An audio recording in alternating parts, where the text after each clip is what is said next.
खूनी संघर्ष के बीच दुनिया के दो सुपर पावर देश उठा रहे फायदा।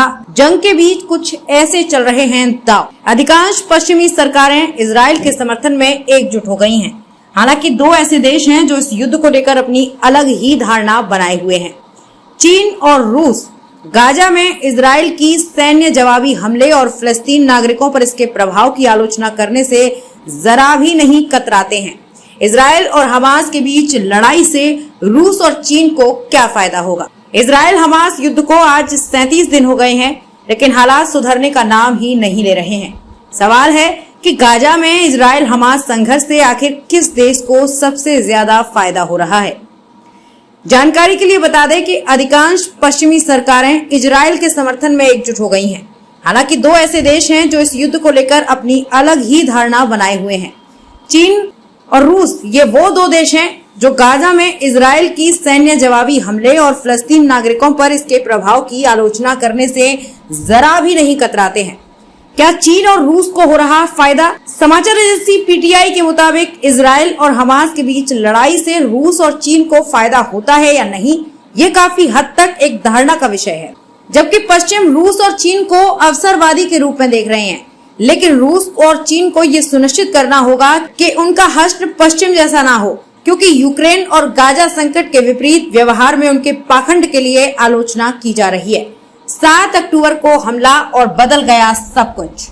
7 अक्टूबर को हमास द्वारा एक आश्चर्यजनक हमला शुरू करने के बाद से गाजा पर पश्चिम और बाकी हिस्सों के बीच विभाजन गहराता जा रहा है। इस्लामी संगठन हमास ने इजरायली क्षेत्र पर आक्रमण किया, सैकड़ों लोगों को मार डाला और 200 से अधिक बंधकों का अपहरण कर लिया। इस अंतर्राष्ट्रीय समुदाय हिंसा से पूरी दुनिया स्तब्ध हो गई थी। कई देश कर रहे इजराइल का समर्थन, लेकिन चीन और रूस का क्या हाल? कई पश्चिमी देश इस युद्ध को लेकर इजराइल का समर्थन कर रहे हैं। हालांकि रूस और चीन ने अपने बयानों में काफी संतुलन बनाया हुआ है। गाजा पर किए गए हमलों को लेकर मानवीय सहायता को प्रतिबंधित करते हुए बिजली और पानी की आपूर्ति पर रोक लगाने के इजराइल के फैसले का चीन और रूस ने जमकर आलोचना की थी। बता दें कि अब तक 10 लाख से अधिक नागरिक विस्थापित हो गए हैं और गाजा में इजराइल ने कड़ी घेराबंदी कर दी है। हमास के हमले के बाद के हफ्तों में संयुक्त राष्ट्र सुरक्षा परिषद को आम सहमति तक पहुंचने के लिए संघर्ष करना पड़ा।